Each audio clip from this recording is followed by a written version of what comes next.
Hi, I'm Lawrence Otis from Black Mountain Honey. Welcome to another episode of No Nonsense Beekeeping. Today I'm going to show you 3 colonies that are really suffering badly from Varroa damage. Now, these aren't my colonies. These are the 3 colonies that I inherited from the deceased beekeeper. So I inherited them in September 2019. It's about seven or 8 months ago now.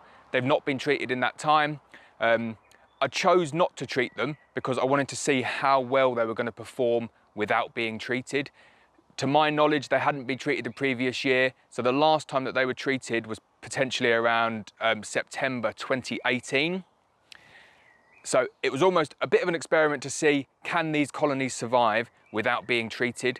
Will they be able to kind of manage with such an influx of Varroa? So I see loads of beekeepers who do this, and they say that it's absolutely fine. They don't treat, they get loads of honey, they've got healthy bees, and I have to say, I've always been a little bit suspicious of these claims. So I just wanted to try it out for myself, and that's not to say that anybody who does this is wrong or that they're lying, and I'm sure that some local strains do adapt to Varroa damage and can cope with it well. These 3 colonies certainly haven't. So all we know is for a minimum of 9 months, that's all I'm confirmed about, they have not been treated for Varroa. I suspect it's probably longer than that, maybe 18 to 24 months. But when you see these colonies, you will see that they are really, really suffering. I can guarantee these guys will not get through the winter if left without a treatment. So I had left them for the time being. I'd taken a few splits off them earlier in the year, made up some nukes, given them new queens, and those nukes have performed really, really well because they've been given a new queen and they're thriving. They've had a brood break as well, so you can kind of do non-chemical Varroa management on them, so kind of like pulling off drone brood and doing brood breaks and various things like that. Whether they work again, we're not sure, but we know, disrupting that brood cycle does have a really, really big impact on the kind of the amount of Varroa within the colony. So the nukes have been all right, but I came back to these colonies 2 days ago, and I was expecting to see really big, strong colonies. When I left them, they were on about 4 or 5 frames of brood, and they had a bit of some stores up in the supers as well. And that was 6 weeks ago. So I was coming back expecting to see the brood box completely full, and I was going to put another super on. This is kind of what I was thinking. And I came, and they've dwindled. They've gone backwards. So there's still a queen in there. She's still mated, so it's still the same queen. She's marked. But the colonies are in such a bad way. So there's open brood, there's visible Varroa, there's deformed wing virus. It's the lack of expansion that is my biggest concern, and that for me is the biggest indicator that there's something really, really wrong. Bees expand at this time of the year. Do you know what I mean? Throughout the spring months, you see rapid expansion in your bees. If you're not seeing that, then there's something wrong, and a lot of the time it can be due to Varroa damage. So all we're going to do in this video is I'm just going to show you the colonies. We're going to do a subsequent video on showing you how I deal with the colonies, but this video is just showing you the Varroa damage, what to look out for, and see if you can identify it within your own colonies. So I'll get my hood on and we'll go and take a look. Right, so we're back at the deceased beekeeper's apiary now, and I'm just going to go through these colonies and show you the signs of Varroa infestation. So like I said, when I came back, I was expecting to see this brood box absolutely jam-packed full of brood. I was expecting to see honey in my brood box, which is effectively a super, and you've got your queen excluder there. What I found is pretty sad, to be honest. Like, they've really, really gone backwards. So we need to take some positive action today to remedy that. And I think I'll move away from experimenting with colonies going forward, and we'll get these guys a nice treatment, try and kind of remedy the situation. So first thing I noticed with this colony was how light the box was. There's literally nothing to it. I would expect to see a cluster of bees around this big. Do you know what I mean? This colony was over 4 frames before, and it's just gone backwards. That means that the bees that are emerging are not enough to sustain that kind of evolution of the colony. They're barely treading water. In fact, they're trying to tread water and they're sinking. So that was the first indication to me, the lack of any kind of expansion within this brood nest here. So this is always going to be really, really difficult to show you on camera, but I can see the Varroa mites. Like, I can see them just walking around on the brood. Like, it doesn't take a genius to work out this colony's got a problem. Okay, if you see the one odd mite, it might not be an issue, but I've just opened it up and I've seen mites straight away, so we know there's a problem.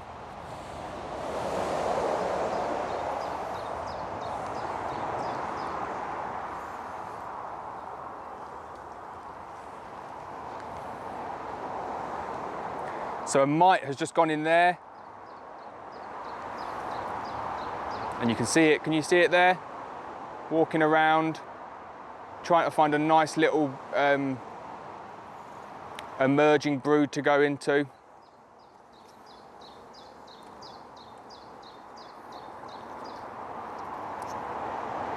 Just freely walking around.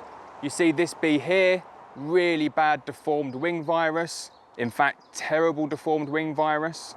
Not just a little bit of gnawing. That is effectively a useless bee, it can't fly.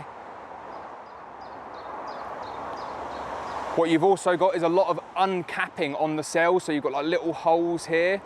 That's a really, really sure sign that there's Varroa in there. It's either Varroa burrowing in, as it probably is in this instance here, trying to get inside where there's so many of them, or it's the bees trying to kind of clean them out at the same time, which is a good habit, but it's, I mean, clearly not enough to support this colony.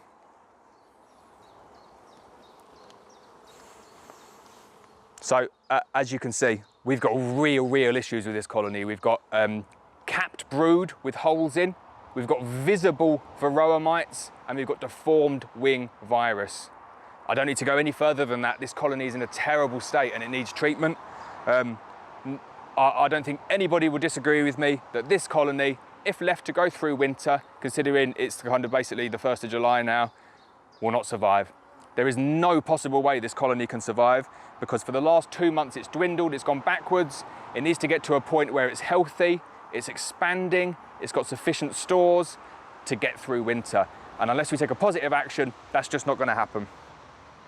Now, I don't know if you remember this colony before. They were pretty horrible. They were flying up at me, they were aggressive. It's because they had enough bees to do that. Now, the bees are so badly deformed due to the virus, they can't even fly at me.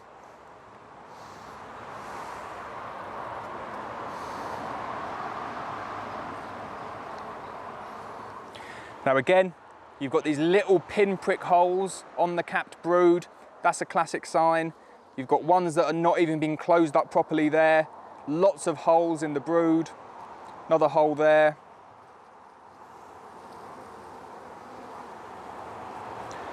More visible mites, just gone away. I won't go into any further detail on that. It's quite clear this colony is in trouble. So we're going to put it back together again and we're going to treat it. But before we do that, we need to make sure there's a few things in place. So I want to identify the queen. I want to see the queen. I want to see eggs. And that means that we've got the beginnings of a colony. We've got something that's worth saving. If there was no queen and these were, say, a laying worker colony, I'd just close them up. I just close them up. I wouldn't even shake them out, because shaking them out creates what's called a Varroa bomb. And they're going to bring that Varroa to neighbouring colonies. Like at the moment, this is a bit of a disease risk, this apiary, and I'm not overly happy about it. So I'm going to have to treat in situ here and not move these colonies anywhere until they're healthy. So we're going to have to do a reactive treatment to try and get these colonies into a better state. So there's the queen, marked red. So 2018 queen, still plodding on. She's still laying eggs. So I don't think there's anything wrong with the queen, although there is a bit of chalk brood in this colony as well. So I'm going to treat them, see if that can clear the chalk brood up, because I think when colonies get bigger, they get more prolific and they get better at cleaning out those mummies, which means that the virus, that bacterial infection doesn't spread amongst the brood. So I've done the check on this colony. We've got eggs, worker brood, we've got a queen, so it's safe to go ahead and treat. Now, I'll be treating all of my colonies kind of first week of August, middle of August with Apivar, and we'll do a different separate video with Apivar. Now, Apivar means, Apivar is a treatment that means that you can't have the supers on at the same time. So you can never use Apivar within the season, but you can feed with Apivar. So what I do is I get to the end of the season, take all of my honey off, put the feeders on, put the Apivar on, and I'll leave it on between 6 to 10 weeks, depending on the treatments that I'm doing at the time. Obviously, we can't do that with this colony here. They've got honey supers on at the moment.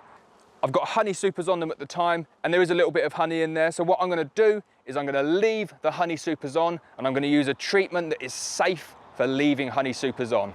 And there is only one treatment that you can use for that, and that is Max. At this time of year, that's the treatment that you need to use. So we're going to call it day for this video, and we're going to move on to the next video, which is how to use Max. So thanks for watching this video. Please tune into the next one to see how we go ahead and treat this colony. I hope you've enjoyed it. Please hit the subscribe button. Please hit the bell so you're notified of every video, and I'll see you next time.